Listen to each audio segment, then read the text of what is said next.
¿Qué me contarías si te preguntase por tus recuerdos? Quizá un primer evento al que acudiste con tus padres, aquel profesor que te suspendió un examen tan importante, tu primer beso, la primera persona que te dejó o a la que dejaste, y todos esos momentos que confluyen en la persona que eres, ese yo o esa identidad que hemos creado.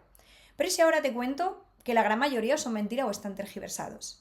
Porque la memoria nos traiciona, se basa en las expectativas y muchísimas veces tiene que ser acorde con esa identidad o esas etiquetas que nos ponemos.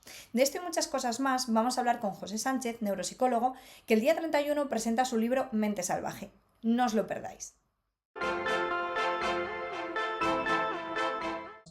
Muy buenos días. Bueno, y tenemos aquí en esta casa a un invitado bastante especial, a José Sánchez, que teníamos mucha ilusión. Nos hemos leído justo el libro que acaba de sacar y venimos con un montón de dudas y cositas. Pero antes de nada te vamos a pedir que te presentes, que nos cuentes un poquito quién eres. Pues eso siempre es complicado para mí, pero bueno, yo me defino siempre como un ser biológico con fecha de caducidad. Bien. Es la definición que más me gusta. Y luego, más allá de eso, pues también me defino como una persona muy transdisciplinar. Y entonces en estos momentos de mi vida, pues me dedico bastante a la neurociencia, a investigar y a enseñar en la universidad y asesorar pues a empresas en torno a pues, la aplicación de conceptos de la neurociencia y la psicología pues para el rendimiento, etcétera, etcétera, ¿no? Y luego tengo otra parte pues más vinculada pues al desarrollo personal o al camino del ser, por así decirlo, pues que lo he hecho toda la vida, ¿no? Pero bueno, no me gusta, o sea, no me siento vinculado con una etiqueta, por así decirlo. Vale. Te queríamos preguntar, José, después de leer tu libro y con la curiosidad de todo lo que has vivido, ¿qué es para ti salud mental? Entendiendo que no buscamos una definición del libro, sino como qué es para ti tu vivencia de salud mental y como qué elementos crees que son importantes para que podamos tener una buena salud mental, que puede ser para ti, como digo, y pueden ser tus elementos o cosas que veas que sí que son comunes para todos. En cómputo global, más colectivo. Sí. Bueno, yo creo que en principio la salud mental ahora mismo es algo muy complicado. ¿Por qué? Porque vivimos en una cultura del individuo que yo creo que lo social lo ha apartado, ¿no? Y lo vemos pues cuando yo venía para acá, la gente va andando ya, pero viendo el móvil, o sea, ya ni siquiera caminamos, ¿no? Eso por un lado. Y las estructuras sociales que son tan importantes para nuestro cerebro hipersocial, pues están como muy debilitadas. Entonces esto yo creo que es fuente de grandes problemas en los que mantener una salud mental es como muy difícil, ¿no? Pero dicho esto, yo creo que tendríamos buena salud mental si tenemos algunas características. Por ejemplo, si hemos aprendido, que no es fácil, a abrazar la incertidumbre. ¿Vale? Eso se dice a veces, pero luego hay que vivirlo, ¿no? Y hay que practicarlo. Eso sería, por ejemplo, una muy clásica. 2, que aprendiéramos una capacidad de autoobservación genuina, que tampoco es sencilla. 3, que viviéramos encarnados en el cuerpo y en el mundo. ¿De acuerdo? Porque la vida está ocurriendo ahora aquí en nosotros, ¿no? Y en este recinto y en este espacio, ¿no? Y luego 4, pues que entendiéramos que el dolor o el sufrimiento es parte inherente de la existencia, ¿no? Como decía la poetisa Safo, todo tendrá que ser sufrido, ¿no? Sí. Sin embargo, incluso esas 4 cosas que son muy difíciles o que llevan mucho tiempo, sin el aspecto social, es que no tiene sentido, ¿no? Es decir, por mucho que tú te trabajes, etcétera, etcétera, vas a buscar conexión con los demás, vas a echar de menos algunas cosas indispensables y ahora mismo la sociedad complica todo eso, ¿no? Y probablemente parte de los problemas psicológicos yo creo que no son tan psicológicos, sino son como poco psicosociales. Ya, claro. Y eso lo sabéis vosotras en la terapia, ¿no? Ya. Sí, pero... sí. Y todo esto que cuentas, por ejemplo, de la psicología y demás, y que también nos ha llamado un poco la atención de Mente Salvaje, es este concepto. De hecho, tú has nombrado cosas que se tienen como que vivir y que aprender un poco, eso desde la vivencia, ¿no? Huyes de esa base teórica de, bueno, me compro un libro y aprendo 4 tips, ¿no? Para, no sé, autocontrolarme, ¿no? Sí. Entonces, bueno, que nos comentes un poquitito esa diferencia entre la autoayuda y el aprender realmente a hacer las cosas. Bueno, pues Os voy a contar una anécdota que no sé, yo no sé si venía en el libro o no, pero una vez en un viaje a Barcelona, estábamos en Atocha, ¿de acuerdo? Entonces a mi lado había un psicólogo, creo que a la derecha, un psicólogo con, ya os dije, a mí me encanta la psicología, ¿no? Pero digamos un psicólogo clásico, por lo tanto con formación académica, con sus másters y cosas de estas, ¿no? Y sus libros y sus conocimientos, muy especialista en inteligencia emocional. Y a mi izquierda pues había un hombre medicina, ¿vale? Que era el que yo iba con él pues a uno de sus retiros, por así decirlo, ¿no? Entonces la anécdota es muy curiosa, a mí me parece muy ilustrativa. Aparece en los anuncios del tren que el tren se retrasa 3 horas o 4 horas, no me acuerdo, ¿no? Y entonces el psicólogo a la derecha dice, joder, 4 horas aquí esperando hasta que lleguemos a Barcelona, tal. Y el hombre en medicina dijo, le miró así, se quedó en silencio unos segundos y dijo algo así como 4 horas para ser, o 4 horas para estar, ¿no? Y está tan encantado. Yo creo que le tiró alguna con eso, porque el otro le preguntaba todo el rato, y las emociones, no sé qué, como muy en la cabeza, ¿no? Y el otro estaba aquí. Entonces, y hay una anécdota muy bonita que yo siempre cuento a la gente de un maestro en California, ¿vale?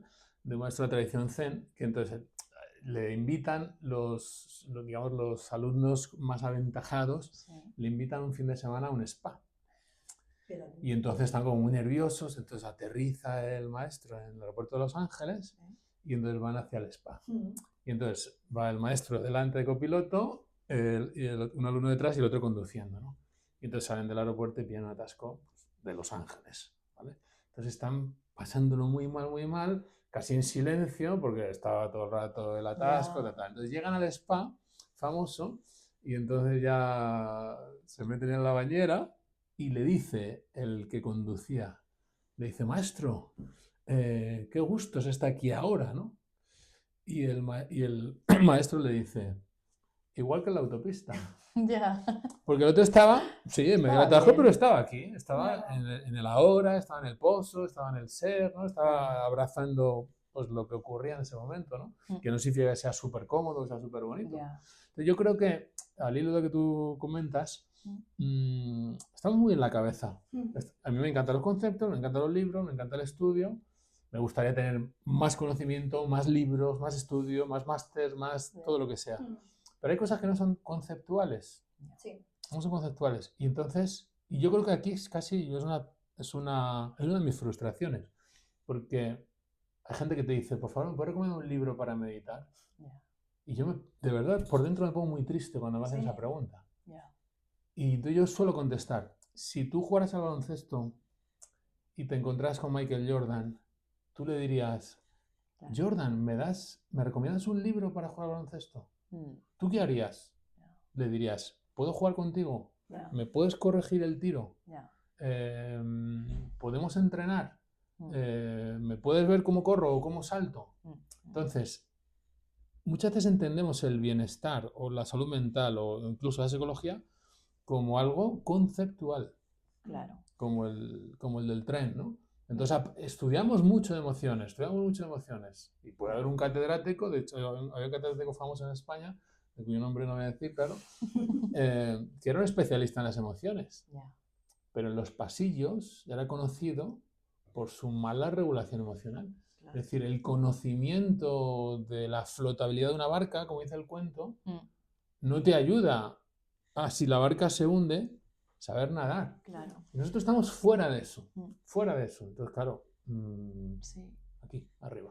Y a mí, José, me gusta mucho esta reflexión que haces, ¿no? De que hay que vivir e integrar las cosas antes de incluso poderlas enseñar. Tú hablas mucho de los maestros, ¿no? De ir a esas personas que ya han vivido, integrado todos los conceptos para que te los puedan mostrar como el camino, ¿no? Y claro, de forma...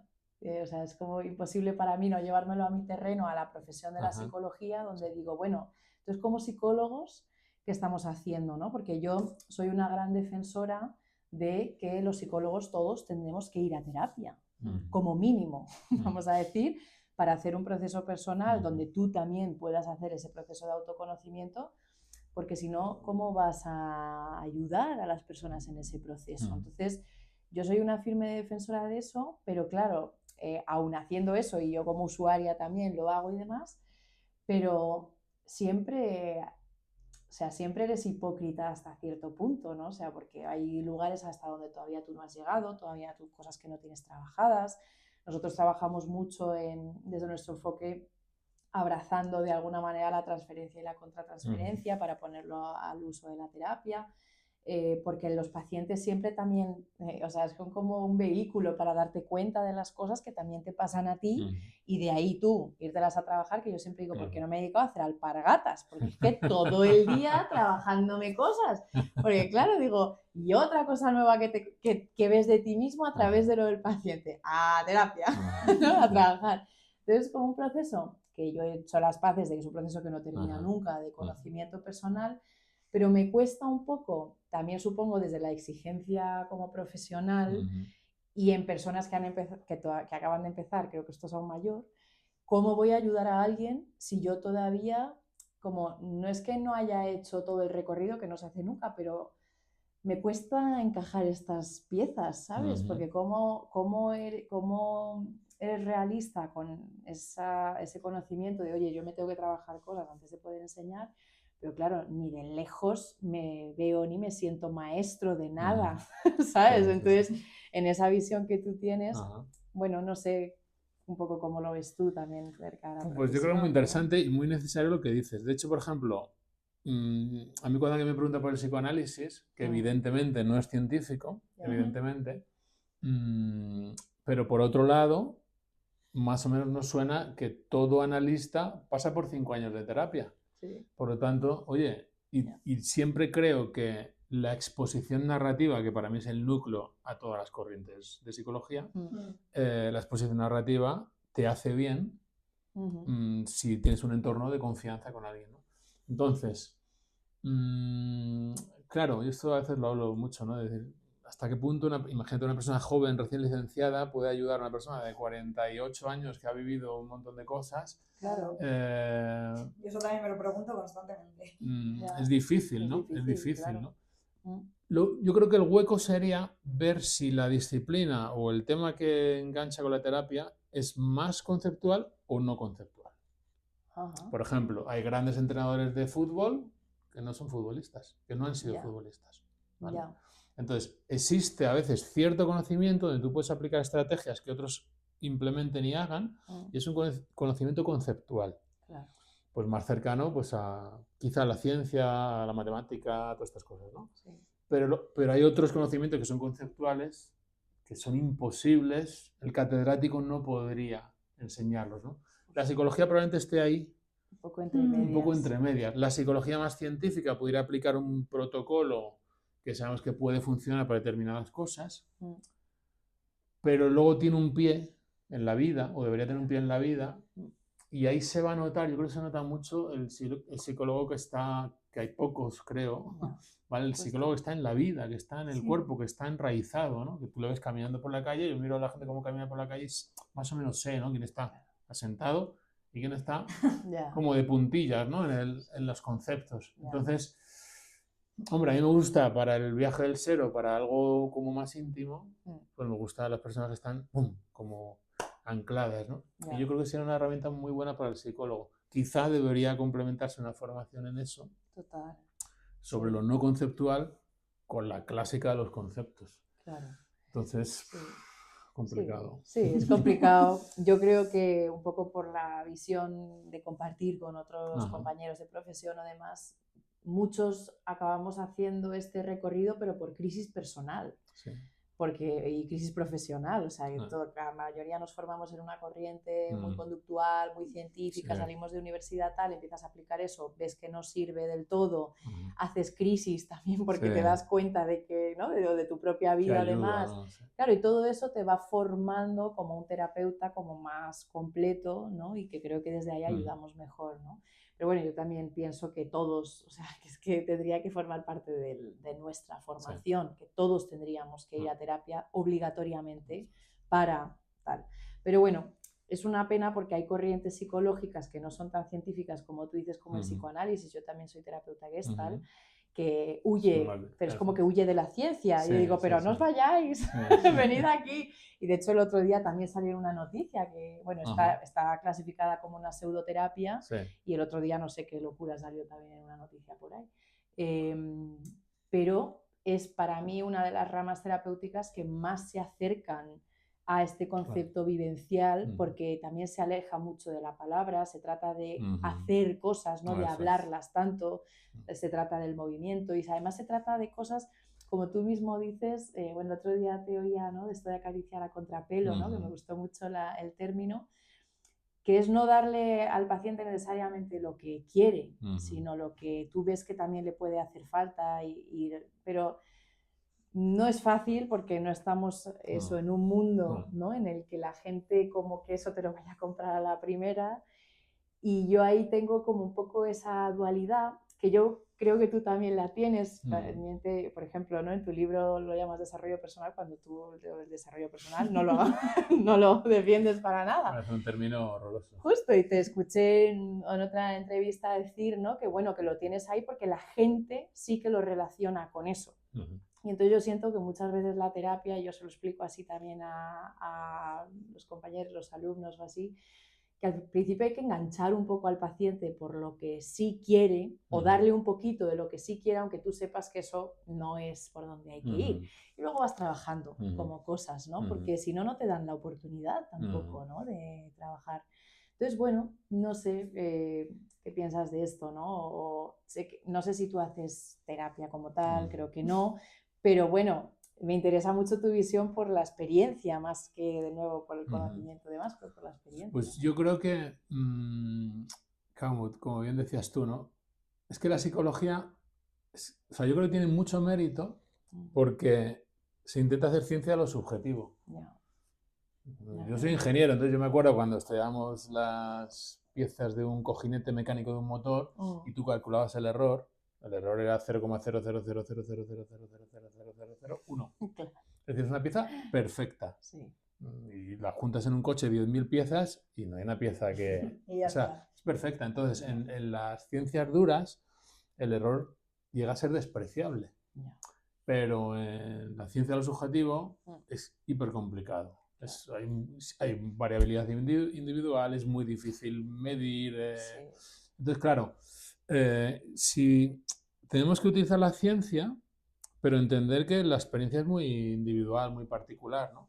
Entonces ahí es donde yo creo que otras disciplinas, o sea, otras corrientes psicológicas, aun no siendo perfectamente científicas porque no pueden basarse en la media, en medir la media de un grupo poblacional, pero eso no significa que no tengan pues algún interés, ¿no?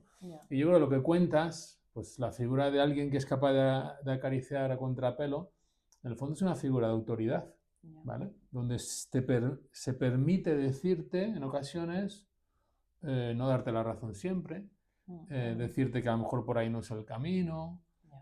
Y yo creo que esas figuras se han perdido, es una pena, porque el algoritmo lo que te da es la razón. Y tú encuentras lo que ya piensas. Y encuentras el gurú que ya buscabas, ¿vale? Y si crees en la reencarnación y que el tofu o el limón cura el cáncer, vas a encontrar el grupo que tiene tofu, limón y reencarnación. Entonces una figura que es capaz de plantarse en ocasiones y decir no, claro, lo tiene que decir desde un lugar vivencial, no solo desde un conocimiento, también desde un lugar vivencial. Y yo creo que eso es bueno, ¿no? Porque te ayuda a contrastar, ¿no? Entonces, no sé, yo creo que por ahí hay que pues, tener ese equilibrio, ¿no? Pero yo creo que otro gran problema es que hemos psicologizado la vida. Entonces, y ahí yo critico a la psicología, es decir, critico a la psicología americana, que es de donde viene. Todo viene de la APA. Y es desde ahí, ¿no? Entonces, introducimos términos psicológicos que hacen que las personas se reflejen, se medio autodiagnostiquen y les damos a veces soluciones para problemas que se han introducido dentro de un contexto pues que a veces es un poco relativo, ¿no? Entonces, todo es terapia. Y si todo es terapia, nada es terapia, ¿verdad? Claro.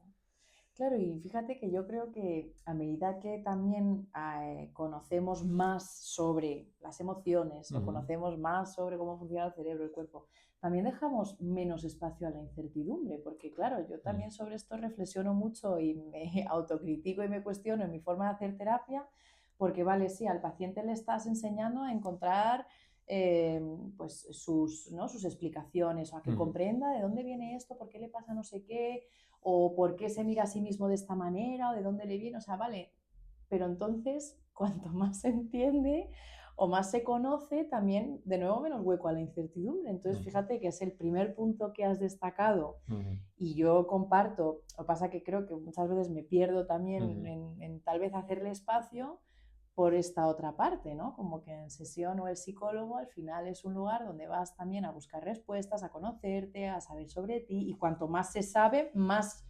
conocimiento podemos compartir con los pacientes en ese sentido. Entonces se deja menos espacio a la experiencia o menos espacio, ¿no? Como al... Sí, yo creo que el problema o sea, en el fondo yo creo que en ese espacio lo que se intenta es que la persona encuentre otra narrativa con otra perspectiva y que sea más adaptada, ¿no? Sí. Hacia sí mismo y hacia lo social. Pero eso a veces pasa por la trampa del control. Claro, claro. Entonces, claro, yo ya por fin me trabajo y parece que es algo que ya has llegado, ¿no? Que ya es algo hecho, ¿no? Yeah. Y parece que ya las circunstancias ya son fijas, ¿no? Y vivimos en un mundo, como decía Bauman, que es muy líquido. Y bueno, eso está bien relativamente, pero llega un momento donde no tienes referencias ni raíces ni nada, ¿no? Entonces, wow, antiguamente los cambios eran muy lentos, y entonces si hacías una adaptación te podía servir un tiempo hasta que la incertidumbre, digamos, te barría, pero es que ahora los cambios son infinitos. Entonces, ¿dónde está la persona ahí, no? Yo creo que eso es esa parte. Entonces, es muy difícil, pero enseñar a poder vivenciar que no hay control y en vez de vivirlo con una tremenda ansiedad, pasar a vivirlo con un tremendo agradecimiento, ese sería el camino tradicional. No tanto el contenido, sino la base, ¿no? Y ahí tenemos mucho apoyo. La neurociencia te demuestra que no hay control, que los pensamientos vienen fabricados, que la decisión viene muy prefabricada por procesos no conscientes del cerebro, y las tradiciones nunca han intentado armonizar el contenido, sino más ver que es imposible tener ese control. Por lo tanto, abraza la incertidumbre. Entonces, al abrazar la incertidumbre, wow, maravilloso. Los sabores, el tacto, los olores, todo, ¿no? Entonces, y vivir en ese pozo mágico de que es milagroso estar vivo, ¿no? Y cuando realmente posas ahí, es un verdadero milagro, porque estamos sostenidos de un hilo, ¿vale? Entonces yo creo que habría que combinar, ¿no? Pues esa madurez de un yo con una historia más adaptativa, pero también, prácticamente desde pequeños, pues poder vivenciar la incertidumbre, aunque ahora haya mucho más control y más seguridad, ¿no? Claro. Si no, los griegos habían perdido ya con 25 años a 3 hijos, ya habían estado en 3 guerras, ¿no? Claro, sí. Y nosotros, Freud perdió a 3 hijos. ¿De acuerdo? Entonces, nosotros vivimos afortunadamente en un entorno más controlable, con más certeza, pero a nivel psicológico, eso nos debilita. Mucho. O sea, yo siempre digo, imagínate que pudiéramos vivir 200 años, ¿vale?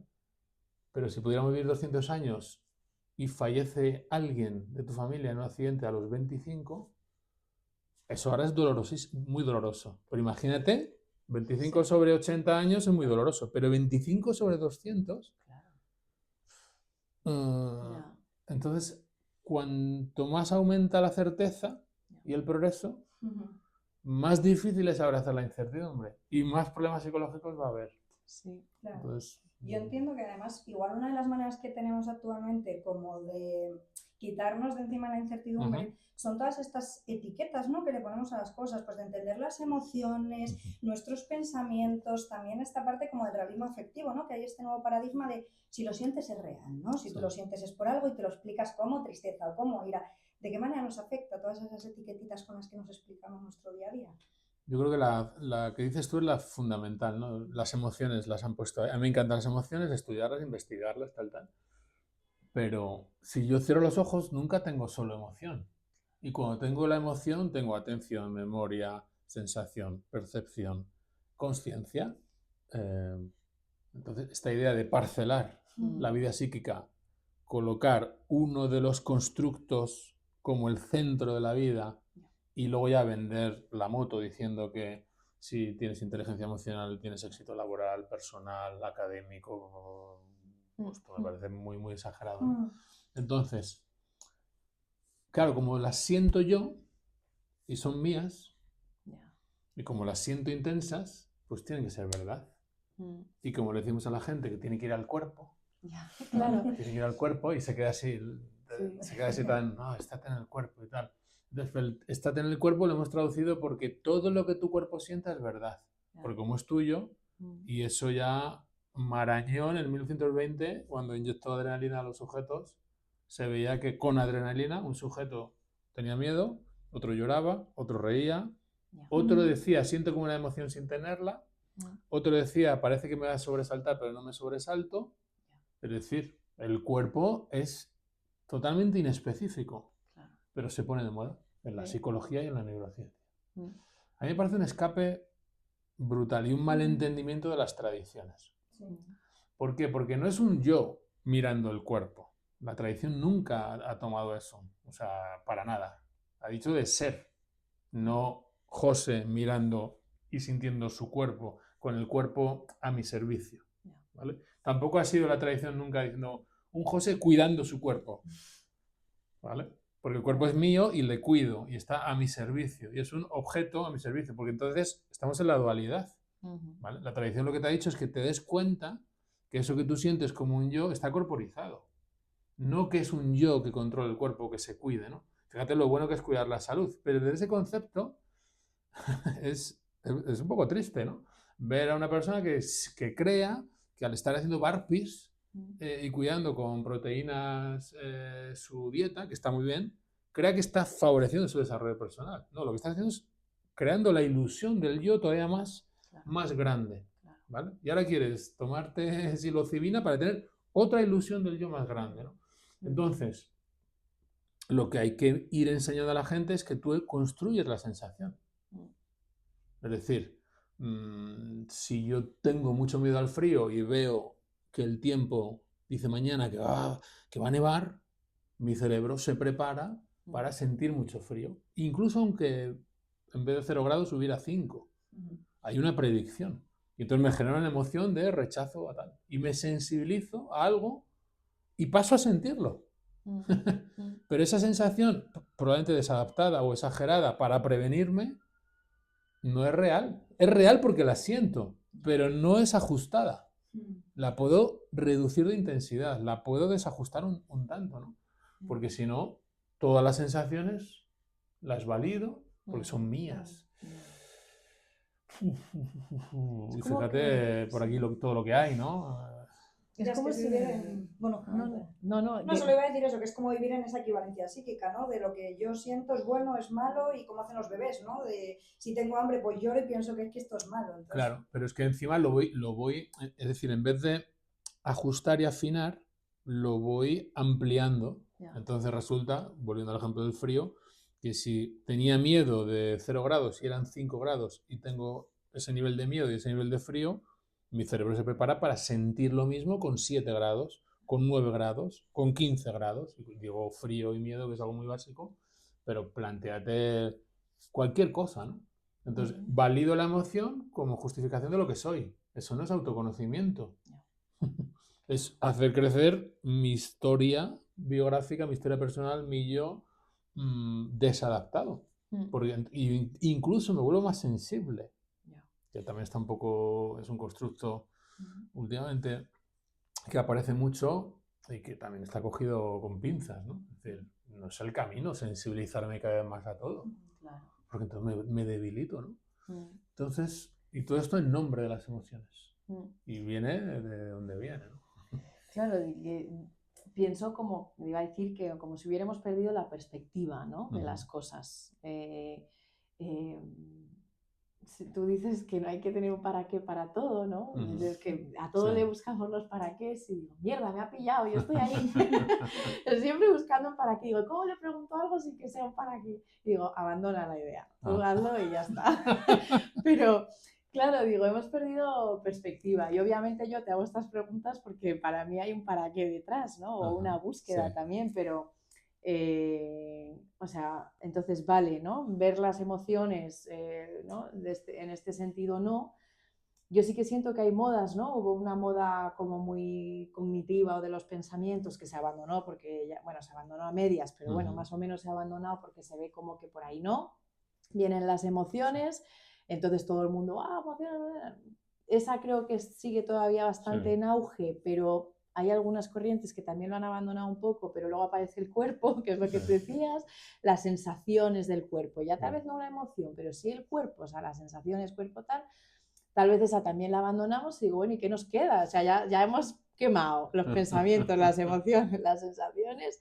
O sea, ¿qué será lo siguiente? Digo, tal vez es la espiritualidad, que es la que tú dices. Digo, uy, tal vez llegamos, pero no sé si hiciésemos crisis, no sé, a nivel social o vamos a lo social, como tú decías, en darnos cuenta de que tal vez ahí, ¿no? O sea, no lo sé, ¿no? ¿Qué piensas de esto? Pero en esta reflexión que haces, y es verdad que a mí me cuesta interiorizarlo y me voy también a mi experiencia y digo, ¿he experimentado yo algo que se asemeje a esto que tú cuentas, ¿no? Tanto a través del libro, tus experiencias, que es como esta diferencia entre el ser y el yo, ¿no? Que a mí me cuesta muchísimo entender, porque está claro que no es algo que haya que entender, ¿no? Que hay que vivir, pero bueno, yo todavía insisto.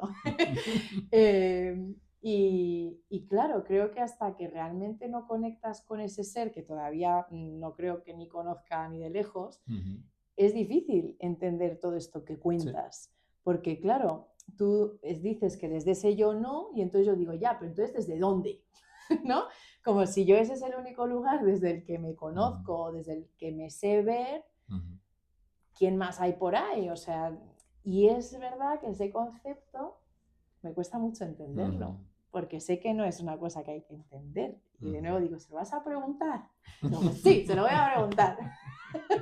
¿Cómo llegamos a ese ser? ¿No? Pero bueno, tú nos cuentas tu recorrido, donde podemos ver a través de todas tus experiencias cómo intentas llegar, ¿no? a ese ser, y no hay una respuesta fácil, pero bueno, ahí te pongo entre la espada y la pared. Bueno, lo vamos a resolver en 10 minutos, o sea, seguro.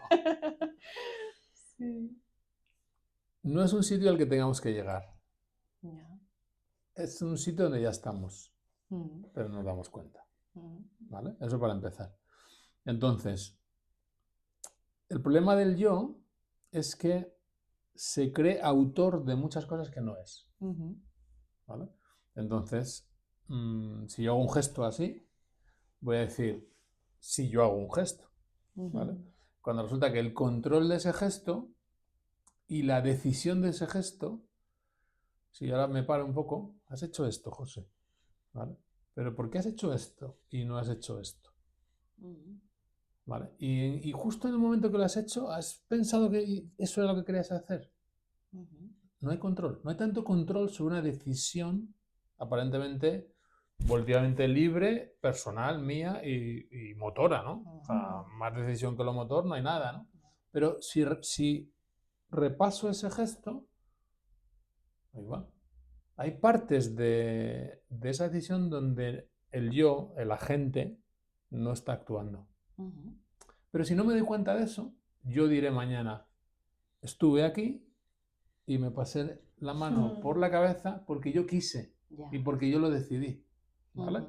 Entonces, el yo, el sujeto, se ha colocado de autor de una acción motora de la que no es autor del todo. Entonces, eso, los antiguos exploraron eso. Hicieron de eso el centro de absolutamente todo. ¿Vale? Entonces, ¿qué nos aconsejaban? Pues, por ejemplo, entre pensamiento y pensamiento, mira el hueco que hay. Aunque sea chiquitino, así, pequeñito. ¿Vale? Yo miro ese hueco. En ese hueco no hay un José hablando, diciendo, José es no sé qué, estudió en tal sitio, fue a tal. ha sacado un libro, ahora está escribiendo otro. Todo eso no existe. Entre pensamiento y pensamiento, entre José ha ido a un sitio y ahora el siguiente pensamiento, mañana va a otro sitio, hay un hueco. En ese hueco, ¿desaparece mi sensación de ser? No. Yo siento que soy. Por ahí nos podemos colar. Una y otra vez, una y otra vez. Entonces, en ese huequito, yo sigo existiendo. ¿Vale? Entonces, no es pienso, luego existo, es soy, luego existo. ¿De acuerdo? Entonces, el problema es que estos dos huecos donde la gente cree tener el control y decidir, hay un hueco donde no lo tiene, pero lo cierra, lo amplía. Entonces, claro, ¿cómo miro el ser si todo es yo? Claro. Y porque al final, un poco desde donde yo lo había aprendido, desde donde yo había hecho las paces con esa explicación, era que me gusta mucho la frase que se dice en Gestalt, ¿no? Que somos mucho, que el todo es más que la suma de las partes, ¿no? Que siempre te quedas ahí porque yo donde me encuentro es en que soy la suma de las partes. Supongo que el todo entonces es ese ser que arropa todo, ¿no? O que está detrás de todo, pero de nuevo como que creo que es muy difícil de llegar y un poco creo lo que tú dices, no es que seamos la suma de las partes, es que directamente no somos esas partes. Claro, esas partes emergen, pero... Es como el relleno, ¿no? Al final lo que es decir, por ejemplo, cuando éramos chiquititos y no dominamos el lenguaje y a veces no teníamos sensación de agencia, nosotros hemos aprendido a controlar esfínteres, a distinguir personas, a distinguir animales, a crear afectos, a gatear, a levantarnos, a correr, a saltar, a comer. Pero eso sin el personajito José. ¿Vale? ¿Cuándo aparece la sensación de ser un José vinculado a un nombre, a una historia? Empieza más o menos a los 3 años, ¿no? ¿De acuerdo? Entonces, ¿cuántas cosas he aprendido y cuánto sentía? Aunque no podamos recordar porque la memoria no estaba madura, ¿vale? Pero ¿cuánto sentía? ¿Acaso no sentía? Claro. ¿Acaso no sabía? Claro que sabía. Sabía evitar un montón de cosas porque iba aprendiendo. Algunas sabía de nacimiento y luego aprendía un montón. Pero no tenía esa sensación de historia personal de soy un Josecito de 2 años que necesita armonizar el temperamento. ¿De acuerdo? Entonces, ahí que está ocurriendo la vida, ¿vale? Y la consciencia están operando con aprendizaje, más como si fuera un software que aprende, ¿de acuerdo? O que autoaprende con los estímulos del ambiente, etcétera, etcétera. Y luego aparece la sensación de decidir en la conciencia, creemos, de muchos animales, pero desde luego en el sapiens, ¿no? Entonces, esa sensación de autor, que las tradiciones tienen muy claro que es ilusoria, incluso la neurociencia nos puede iluminar por ahí, abre un hueco a que, para mí, a una psicología más humanista, de verdad. ¿Vale? ¿Por qué? Porque hay cosas que no se solucionarán nunca, pero uno siempre puede reposar en lo que ya es. Y lo que ya es suele ser algo, en el fondo, muy grande. ¿De acuerdo? Y entonces puede ver incluso cómo emerge el pensamiento. O cómo emerge la toma de decisión casi decidida. Y eso da mucho espacio, muchísimo espacio. Y da mucha libertad. Porque cuando veas que te dices a ti mismo, José, eres un desastre, eres gilipichis o gilipollas, y te lo dices 17 veces al día, que es lo que me ocurre a mí, pues tú puedes observar ese pensamiento sin despersonalizarte, sin disociar. ¿Vale? Porque hay muchas corrientes de meditación, que gente medio disociada se ha acercado a ese tipo de corrientes y están encantados favoreciendo su disociación en nombre de lo espiritual. O sea, hay cosas muy finas. Y dices, madre mía, ¿vale? No estás en el cuerpo y ahora lo que mejor te ha venido es que te digan que no eres tus pensamientos, porque haces así. Fuera. Y tampoco eres tus emociones. Entonces ya... Pero la descentralización, ¿de acuerdo? Es muy interesante. Porque tú puedes ver cómo emerge eso. Cómo emerge lo creativo, cómo emerge la inteligencia actuando, cómo emergen determinadas emociones fruto del condicionamiento, del aprendizaje, de la memoria, del contexto, del temperamento, ¿no? Incluso de la fuerza vital, de si he dormido más o he dormido menos. Y entonces relativizas ese proceso.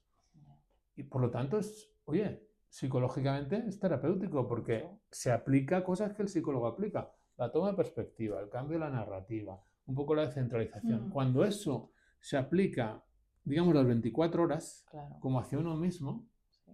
ahí la psicología, en vez de ya ser una herramienta científica de medición correcta, es más, se parece más a lo que las tradiciones siempre nos han explicado, pues como el pozo, la conciencia, el ser, etcétera, etcétera, ¿no? Entonces yo creo que es muy interesante. Y ¿cuesta?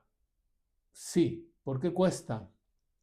Porque las redes cerebrales que nos llevan por costumbre a levantarnos por la mañana y encender el José, pip, vamos a encender el personaje, pap, José es este, piensa esto sobre esto, sobre esto y sobre esto. Ayer ganó su equipo de fútbol, hoy debe estar contento, ¿vale? Se tiene que enfadar con el árbitro, etc.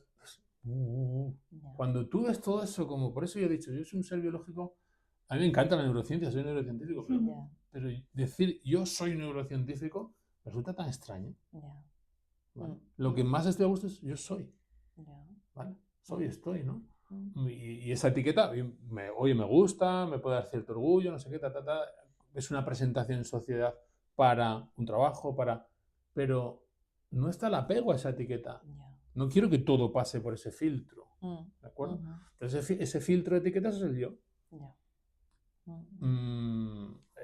Entre pensamiento y pensamiento. Sí, no, es interesante. Ahí me cuelgo. Está interesante. La verdad que sí. Y luego además, bueno, según lo que tú comentas, esa historia, ese yo, nos lo da como nuestra memoria, ¿no? O sea, tú sabes que ayer hubo partido, te acuerdas del partido, y además te acuerdas de que con los 3 años tu padre te llevaba a tal partido, pero también comentas mucho, y de hecho metes algo aquí más, que la memoria nos engaña.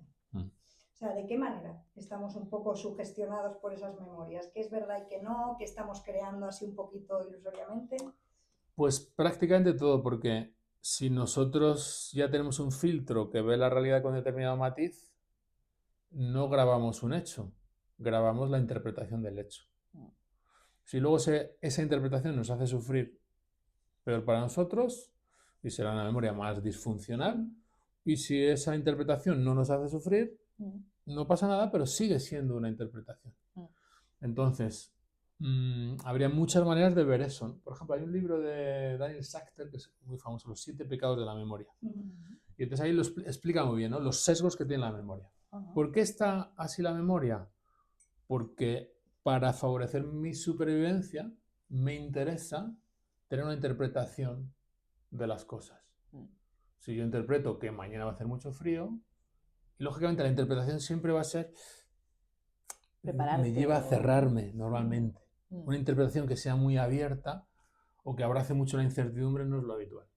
Lo habitual es que la interpretación me diga cuidado con los portugueses, cuidado con no sé qué, y que además me alerte, ¿no? Para bien, entre comillas, porque si he tenido un problema en Portugal, pues lo generaliza a todos los portugueses, ¿vale? Entonces, ese es su mecanismo, pero me va cerrando en la vida, ya no voy a Portugal, tampoco voy al sur de Italia, tampoco hablo con personas que medían 1,93, porque hubo una vez alguien que medía 1,93, entonces pasan los años y lo vemos, ¿no? Personas que son cada vez más chiquitinas, ¿no? En su mentalidad, en su manera de concebir la vida, cosas prácticas, ¿no? Entonces, haría falta o bajar la interpretación o ir hacia atrás a esa memoria para reacordarla. ¿Vale? ¿Y eso cómo se hace? Y eso, por ejemplo, hay muchos métodos, bueno, muchos, tampoco tantos, pero yo trabajé con uno, se llama la recapitulación, que a mí me encanta, y que es muy, muy particular. Y en el fondo es una activación de la memoria autobiográfica, pero no de la memoria autobiográfica, o sea, primero de la que tú crees que pasó y luego ver que a lo mejor eso no es exactamente lo que pasó, ¿vale? Y sobre todo ver que son interpretaciones, Aquel examen que tú suspendiste y crees que te suspendieron te provocó pesadillas hasta los 32 años. Madre mía. O sea, pesadillas, ¿vale? Y yo estaba en quinto de carrera y soñaba que estaba en el colegio. Pero mi interpretación fue falsa. Yo suspendí el examen, no me suspendió nadie.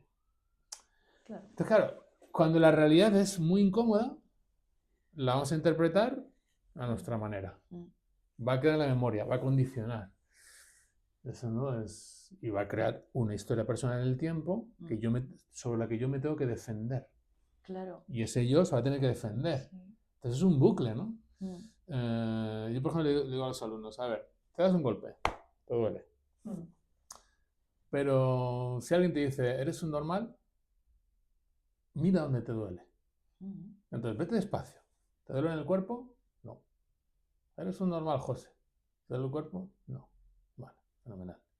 ¿Dónde duele? ¿En la conciencia? No. Porque si me dices eres un normal o eres maravilloso, la conciencia no cambia. La conciencia es un espejo. Si yo hago burla al espejo o sonrío, el espejo solo refleja.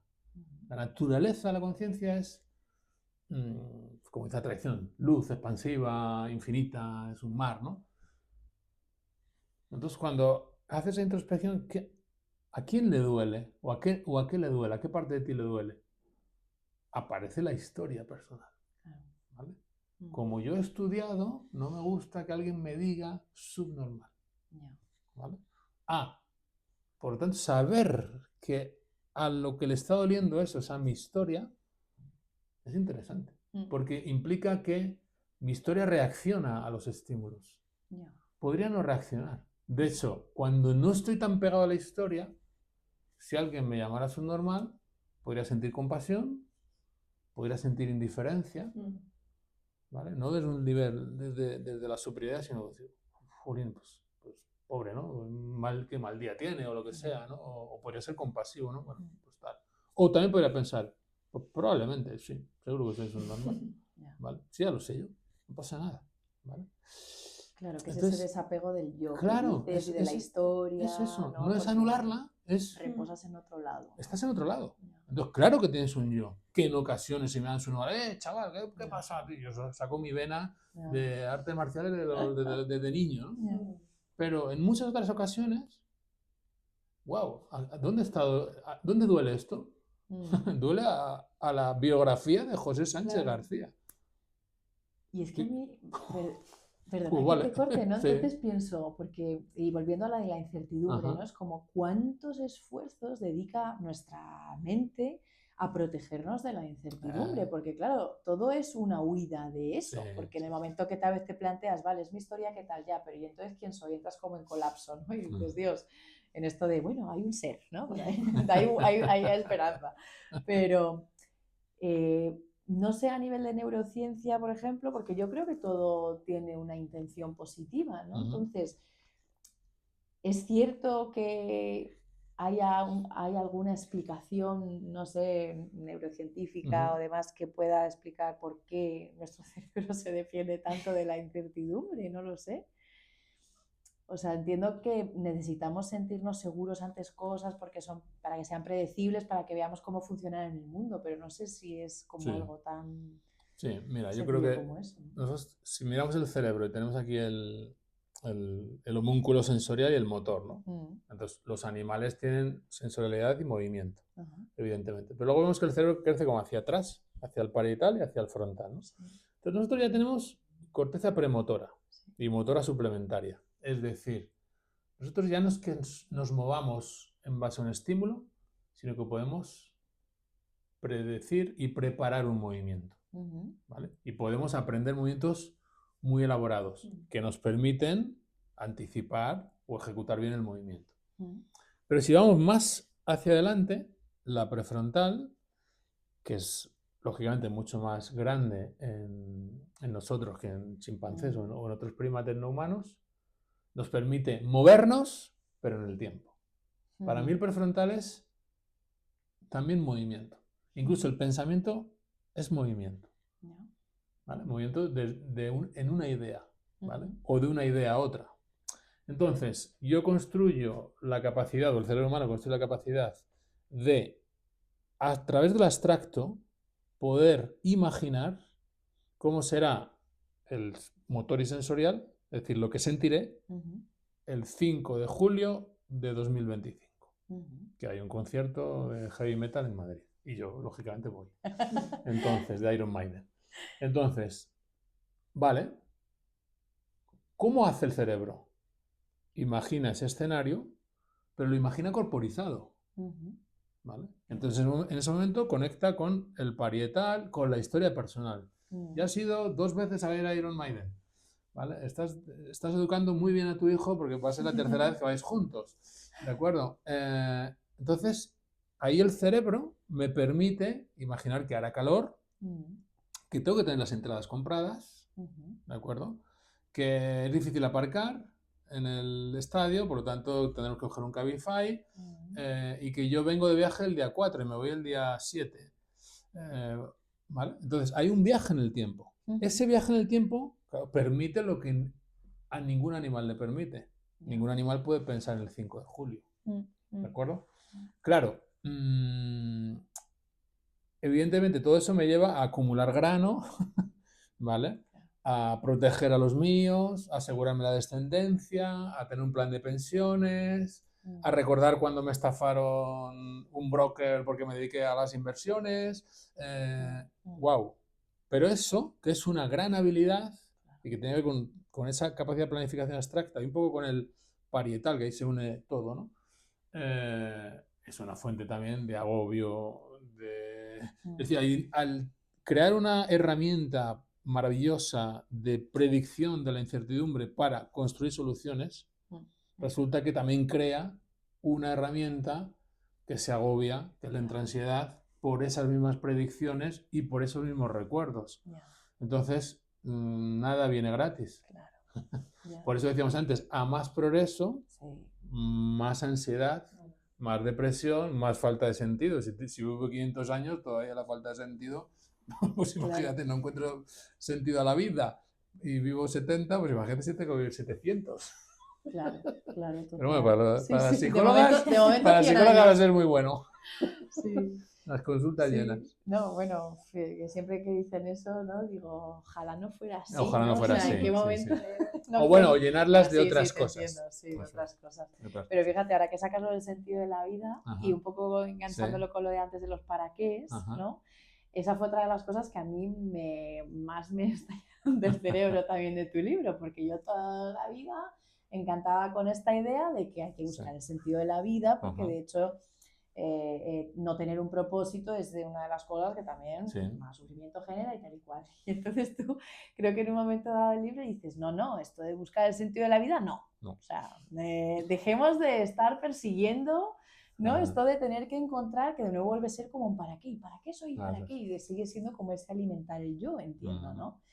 Claro, entonces ahí también hago crisis, ¿no? Porque entonces digo, ¿y entonces dónde? ¿No? O vale, no para qué, pero... ¿no? Que me gusta tanto lo que propones, porque yo cuando hago estas crisis entro en pánico, pero por otro lado me da muchísima esperanza ver que, oye, hay otra forma posible de hacerlo y a mí eso me moviliza, ¿no? Siempre quiero intentar entender, pero bueno, como que... no sé muy bien qué pregunta hacerte, o sea, como si no tenemos que encontrar el sentido de la vida, es un poco lo que nos explicaba antes. Sí, ¿qué hacemos? Digo, entonces, ¿qué hacemos? Vale, no encontramos el sentido de la vida, ¿verdad? ¿Qué hacemos? ¿No? Y por otro lado, que creo que es un poco el mismo ejemplo de lo de poner en tu libro de desarrollo personal, aunque no lo defiendas, también he visto como en tu web o en cosas, ¿no? Como expresas cosas donde hablas Aparece el sentido. Encontrar el sentido de la vida, ¿no? Porque digo yo me apunto a la comunidad de José y de repente leo encontrar el sentido de la vida y digo, ¿pero cómo? Si ya hemos dicho que esto no. Entonces, bueno, no sé, ¿no? Que nos puedas contar. Yo suelo decir más construir el sentido. Entonces eso ya cambia, ¿no? Porque si voy a encontrar, significa que existe delante y afuera. ¿Vale? Y además cuando lo encuentre ya está. Claro. Asunto solucionado, ¿no? Mientras que si lo construyo, pues se ve que es algo dinámico y en el tiempo, ¿no? Entonces, podemos empezar por Darwin, es decir, nosotros no estamos más evolucionados que una araña, ni que una bacteria. ¿Vale? Es decir, todas las formas de vida, todos los seres vivos tienen de historia 3.800 millones de años, más o menos, y del nacimiento de aquel origen primigenio de la vida, aparece una diversidad enorme que le permite a la vida, a través de autocambiarse y automodificarse, y la variabilidad y la biodiversidad, le permite que la madre tierra siga viviendo. Los millones de seres vivos que hay. Entonces, si aceptamos eso y no vemos la evolución como algo teleológico hacia un fin, que es como la solemos antropomorfizar, ¿vale? Nosotros solemos decir, no, incluso aunque fuéramos ateos, seguimos pensando que somos la especie elegida, etcétera, etcétera, y esto es muy difícil quitárnoslo, ¿vale? Pero caemos en el antropomorfismo, pero todo el rato.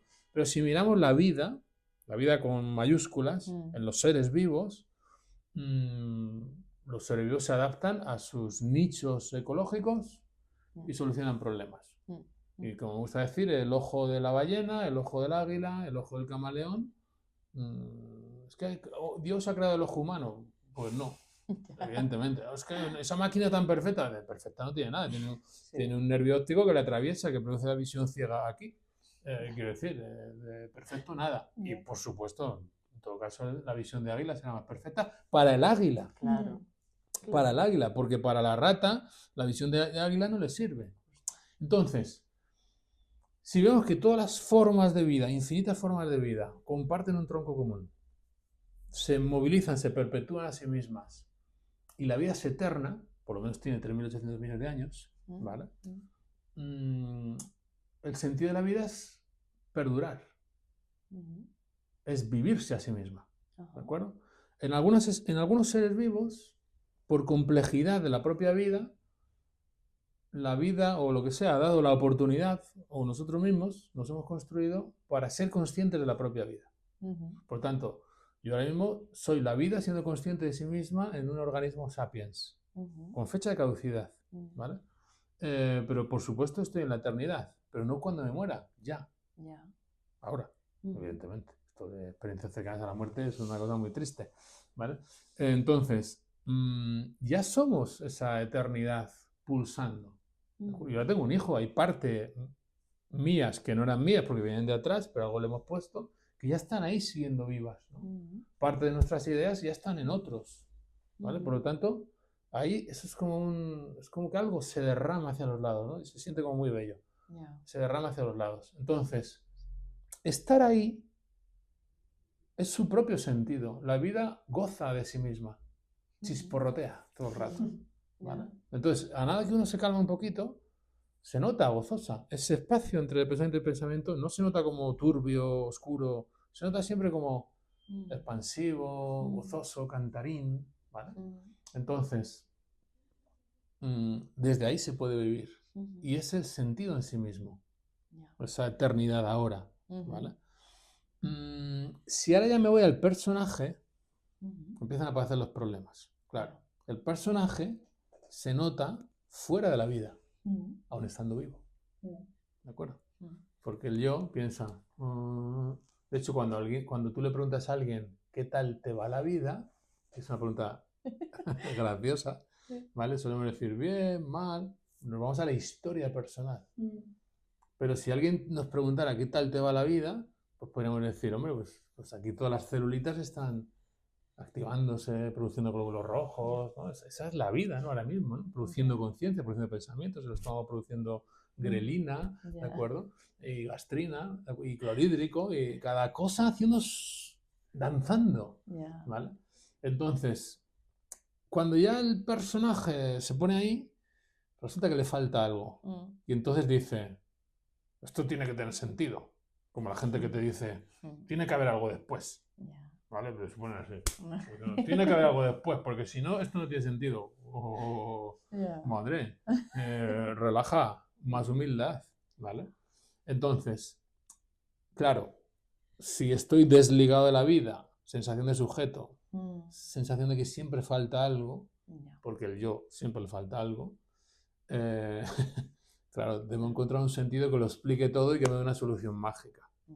Y ya, si me voy a la modernidad, pues ya el sentido es ganar dinero, no sé qué, tener un Lamborghini, ser famoso, más individuo, más del yo, ya, o sea, nos perdemos, ¿no?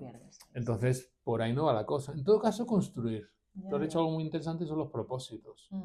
El pájaro tiene propósitos, ¿vale? De repente tiene un nido que hacer. ¿El sentido de la vida del pájaro es construir nidos? No. Pero hay propósito en ese momento. Sí, además va cambiando, ¿no? ¿Vale? Entonces, y eso es, y es dinámico. Y el sentido en los sapiens se suele construir, cambia mucho y se suele construir con varios. Claro. Pues a lo mejor mi sentido, mi propósito ahora puede ser, yo qué sé, pues aprender de X cosas. O que salga un buen segundo libro. Y luego tengo otros propósitos. Pero, y voy construyendo sentidos. ¿Vale? Pero sabiendo que la vida está cantando. En otro lado, ¿no? ¿Sabes? Está cantando todo el rato. Si al cantar, como en la selva, es que es real, si hay pájaros que cantan y vienen los monos a escuchar el canto. Muy bonito. Sí. ¿Vale? Pero si no vinieran los monos, ellos cantarían, sí. Claro. ¿Por qué canta el pájaro? Porque el río se mueve a la mañana. Y cuando el río va más vivo, el pájaro, con el sol, con la luz, expresa su naturaleza, ¿no? Claro, eso no tiene nada que ver con yo voy a hacer algo para no sé qué, para que me escuchen, para ser famoso, para tener likes, porque tal, porque en esa comparativa, sensación de vacío que a veces se tiene, ¿no? Por ahí no hay sentido, lógicamente. Claro, pero Entonces, luego yo entiendo, bueno, que también es otro tema, como que te he leído bastante y te he escuchado hablar de ello, que a veces nosotros ese sentido de, venga, dejamos de lado la mentalización y el cerebro y lo que hacemos es buscar como el corazón, ¿no? De esas corazonadas y de guiarnos como a nivel corporal, ¿no? Y creemos que es como ese estado de, no, yo es que escucho pues las corazonadas o lo que me guía del cuerpo, pero al final, vamos, ya te digo, lo que te he escuchado, te he leído es que eso también es otro engaño. Sí, se habla mucho de eso. O sea, eso viene yo creo que de Aristóteles cuando él era cariocéntrico y siendo un sabio, pero no era anatomista ni fisiólogo. Normalmente los que han sido fisiólogos han sido cerebrocéntricos. Y los que no lo eran, aun siendo sabios, son cariocéntricos. Entonces, la Iglesia sigue esa idea de que el corazón está en el centro, mueve la sangre y evidentemente tiene que ser el órgano de la conciencia. Los chinos, lo mismo. Había médicos en la tradición china donde sospechaban que era el cerebro, pero luego todos cariocéntricos. Y ahí lo llaman el Zen, la conciencia vinculada con el centro. Y como ellos son trabajaban siempre en muchos niveles, pues colocaron aquí al emperador y entonces, y el maestro del corazón o el pericardio, le llamaban el maestro del corazón, que era protector del emperador, ¿no? Y su visión era que el corazón es en el centro y representa el templo donde vive el emperador y el país alrededor, ¿no? En esa armonía cielo, hombre, tierra, tal, tal. Pero son cariocéntricos. Y en el lenguaje está. Me has roto el corazón, me has dejado el corazón helado, se me parte el corazón, etcétera, etcétera, ¿no? Eso no está mal. ¿De acuerdo? No pasa nada. Pero, yo creo que a veces se entiende literal. Entonces, si estoy triste, a mí no se me parte el corazón. Si yo voy al cardiólogo, el corazón no está partido. ¿Vale? Eso hay que saberlo. Aunque sea de perogrullo. ¿De acuerdo? Entonces, el propio lenguaje ayuda a una especie de dualidad. Está el corazón, que es lo bueno, lo mío, el sentir, las emociones, que es lo bueno, la intuición, que es buenísima, ¿vale? El cuerpo, que es buenísimo. Y luego arriba hay un órgano gris, sucio, feo, racional, empírico, que no vale para nada, no sé qué, que es el cerebro. Incluso ahora ya nos dicen que es muy importante la conexión entre el corazón y el cerebro, entre el intestino y el cerebro, entre el pulmón y el cerebro, y espero que saquen pronto entre la rodilla y el cerebro, ¿vale? Esto, a ver, claro, yo puedo hacer investigaciones sobre todo tipo de conexiones, y está muy bien, como ciencia, ¿vale? Y cuanto más conozcamos de la interrelación de los sistemas, mejor. Pero hay un aroma de todo eso que yo creo que lleva hacia cierta superficialidad y un poco a lo que tú comentabas y comentamos antes de porque yo lo valgo, lo mío, lo que yo siento, el corazón, la cabeza, no sé qué. Esto no tiene mucho sentido. ¿Por qué? Y entonces ahí ya se va mucho al control de la postura, la respiración y el escuchar que decíamos antes. Bueno, entonces vamos a ordenarlo un poco. El corazón envía información al cerebro antes de que el cerebro lo sepa. Sí. ¿Y qué? El policía de calle envía información al ministro del Interior antes de que el ministro del Interior sepa que en esta calle ha habido un accidente. ¿Y qué? ¿El ministro del Interior es menos jefe por eso? No.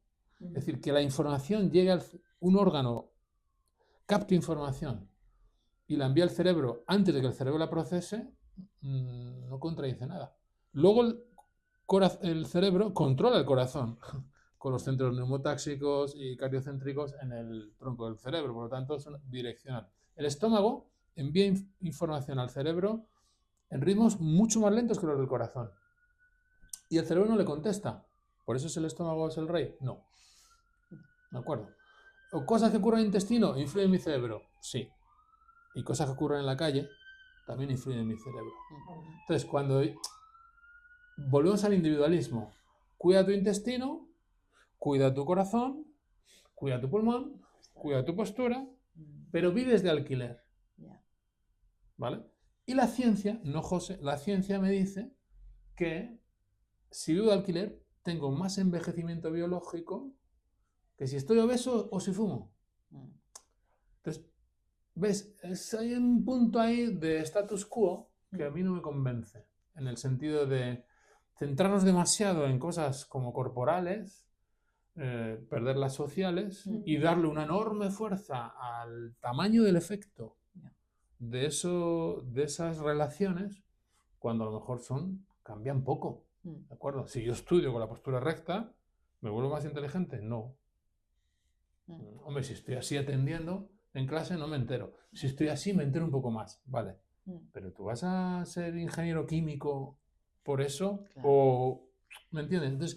Entonces, con las corazonadas, volviendo a todo eso, pasa un poco ahí, ¿no? Es decir, vamos a validar la intuición porque es mía, en vez de vamos a explorar qué es intuición y qué no lo es, ¿no? Muchas corazonadas son prejuicios, estereotipos, y estudia muy bien la psicología. Entonces, y no hay esa separación, esto es absurdo. O sea, es que la espiritualidad tiene que ver con el corazón y el cerebro. ¿Qué me están contando? ¿Vale? Pero yo no para practicar o sentir la espiritualidad no hace falta nada de interrelación entre órganos. Claro. Si yo tengo que ser espiritual porque se ha descubierto que el intestino modula el nervio vago, eso no es espiritualidad, eso es un conocimiento científico muy útil. No tiene nada que ver con la espiritualidad. La espiritualidad es una experiencia de la conexión con todo, no solo entre el cerebro y el corazón. Claro. ¿Vale? También con los que viven de alquiler. ¿Me entendéis? Entonces, el lenguaje está ahí popular y cortamos la cabeza y luego, claro, la intuición es fácil, no la tengo que explicar. Las emociones son fáciles, las siento. La razón, compleja. Ahí hay argumentos, ahí hay peso. Yo creo que está muy exagerado eso. Y no ayuda, ¿eh? He visto cosas en educación terribles, diciendo a los niños, tú tranquilo, escucha tu corazón. Cuidado. ¿Vale? Que mis sensaciones me pueden engañar, como hemos visto antes con el realismo afectivo. Y que escuchar el cuerpo no me hace más inteligente en el desarrollo del pensamiento matemático. ¿Vale? O en la lectoescritura. Puedo escuchar el cuerpo para estar menos estresado. Genial. Pero incluso no teniendo estrés, no me hago matemático, ingeniero, filósofo, abogado, antropólogo. Hace falta un conocimiento. Déjate de llevar. No, es que los humanos no aprenden a escribir dejándose llevar. Hay que ponernos a escribir. No pasa nada. Claro. Pero claro, estos mensajes... Claro, creo que el peligro es como que mensajes aislados abarquen un todo, ¿no? En vez de que al final el todo esté en los mensajes, ¿no? Entonces, bueno, sí, creo que no sé muy bien cómo lo expresabas ahora, no sé si lo expresabas en el libro, como que siempre estamos un poco en la búsqueda de ese alguien o ese algo que ya sea la clave, ¿no? Entonces, en cuanto nos venden, ¿no? Claro. Esto es la clave, ya todos ¡ah! Sí. Y es lo que te digo, que luego llegas ahí y dices, pues estaba haciendo fatal, y dices, ¡ah! A otro lado, ¿no? Y estamos siempre ahí, que es tan absurdo si lo miras un poco desde fuera, ¿no? Como a nivel social, como vamos cayendo en tantas trampas, que bueno, creo que este tipo de cosas y de generar conciencia desde ahí es interesante, ¿no? Y es que en psicología hay mucho de eso, porque constructos que se ponen de moda y 20 años después se ve que no son para tanto. Claro. Sí. 20 años, ¿eh? Sí. Wow. Pues no sé. Y seguimos haciendo lo mismo. Y seguimos haciéndolo. Y seguiremos haciendo lo mismo. Y aparecerá otro nuevo constructo. Sí. Oye, vamos a cuestionarlo un poco, ¿no? Claro.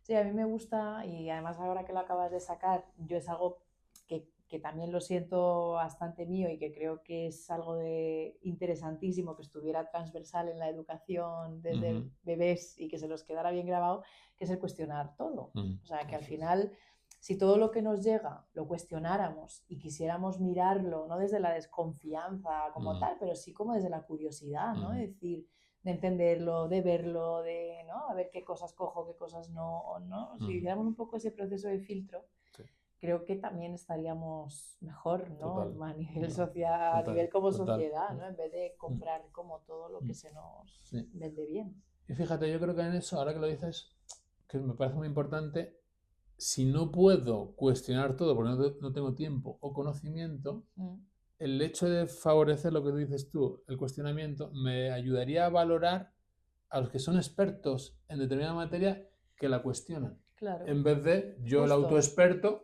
claro, claro, que dice, no, si yo tengo espíritu crítico, tengo pensamiento crítico, pero, pues yo no lo tengo sobre el derecho. Y sobre las leyes, no lo tengo. Claro. Pero José, te has estudiado mucho ya, pero yo no estudio nada de derecho. Claro. Entonces, no tengo pensamiento crítico sobre eso, me la pueden colar, ¿no? Claro. Entonces, si valoramos la razón, podremos valorar a los que razonan. Claro. Si nos damos la razón, pues, claro. bueno, no sé. Así vamos. Así vamos, ¿no? Así vamos. Vamos bien, ¿no? Pero bueno. Sí, sí, sí. Vamos a ver por dónde va la cosa, ¿no? Ya. Por dónde sale, ¿no? Pues a ver hasta dónde llegamos. Yo creo que ya tendremos que ir cerrando un poquito por el tiempo. Yo me tiraría charlando toda la tarde, pero tenemos limitaciones. No sé si tienes alguna última dudita o algo. No, hombre, que hay muchas cosas venga, también, pero venga, bueno. Sofía, que tienes ahí una escondida. No, bueno, se me quedó un poco el tema de las culturas que habíamos comentado, ¿no? Sí. Como que lo que pasa que sé que tampoco es una pregunta fácil de responder, pero que tú que has estado en contacto con tantas culturas, que a mí es una de las cosas que también me ha fascinado del libro, ¿no? De ver todas las experiencias y eso que tú mismo dices al final y todo lo que queda, ¿no? Pero bueno, esto sería un segundo libro por ahí. Sí, parece que... Está bien. Pero bueno, que eso me parece interesantísimo, ¿no? Y comentábamos si como qué te has traído de otras culturas, por ejemplo, o sea, que serían miles de cosas, ¿no? Pero bueno, si pudieras reducir alguna, como de las que más te hayan impactado o gustado, que creas que también encaje con esta cultura, porque tú mismo dices, ¿no? Y también lo decía el Dalai Lama en algún libro, ¿no? O sea, que no podemos adoptar culturas antes ajenas, de no entender nuestra propia. Entonces, bueno, pero sí, bueno, algo que hayas integrado, que sea como útil para ti o... Bueno, yo creo que, a ver, está lo típico que parece, ¿no? Que alguien viaja afuera y entonces suena como un poco exótico y pasa por experiencias con pares serpientes y tal, y vuelve con un conocimiento. No es del... No es tanto yo así, no es tanto así, Ya. ¿vale? Claro, podría venderme así, pero no es tanto así. Y tengo historias muchas como para poder venderme así, pero no es tanto así. Pero sí es interesante darnos cuenta de, y más de la nuestra, ¿no? La nuestra tiene cosas muy buenas que a veces no valoramos y entonces las rechazamos porque hay mucha gente que dice que Occidente es el demonio, ¿de acuerdo? Y Occidente es una maravilla, históricamente, ¿vale? Con grandes errores o errores, bueno, cada uno con sus características, ¿no? Pero yo creo que en general hay muchas otras culturas que no viven tanto en el individuo y en el yo. Esto es muy evidente. Que tiene un sentido a veces más colectivista. Que no significa que estén iluminados todos, porque hay mucha gente que cree que en Oriente está todo el mundo iluminado. No. Y hay otras culturas que están lógicamente más vinculados por necesidad a la propia naturaleza. Y entonces cuando tú les hables a esas culturas de ecología se parten de risa. Porque su ecología no nace de un concepto sino nace de la vivencia directa de que su propia vida depende de la conexión y análisis y aprendizaje sobre el entorno, ¿vale? Entonces, si tú vas a la selva o vas a otros sitios, lo notas, ¿no? O bueno, por ejemplo, culturas que yo no he narrado en el libro de Estados Unidos, de indígenas de allá, tú ves el sentimiento de comunidad. Por ejemplo, en un pueblo que sufrió un genocidio, ¿no? Y tú ves ese sentimiento de pertenencia y de intento de sanar heridas transgeneracionales, ¿no? Ostras. Entonces, claro, esa confrontación con otros modos,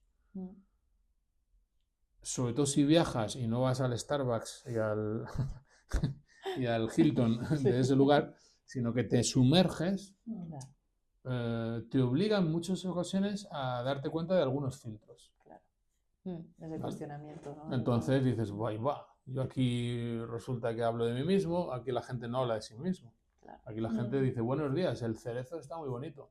Y tú dices, buenos días, ¿hoy he dormido bien o he dormido mal? ¿Vale? Y ya empiezas con tu historia, ¿no? Sí. Yo creo que por ahí es interesante. Problema, la globalización eso lo está reduciendo a un nivel, donde en todos los sitios prácticamente es lo mismo.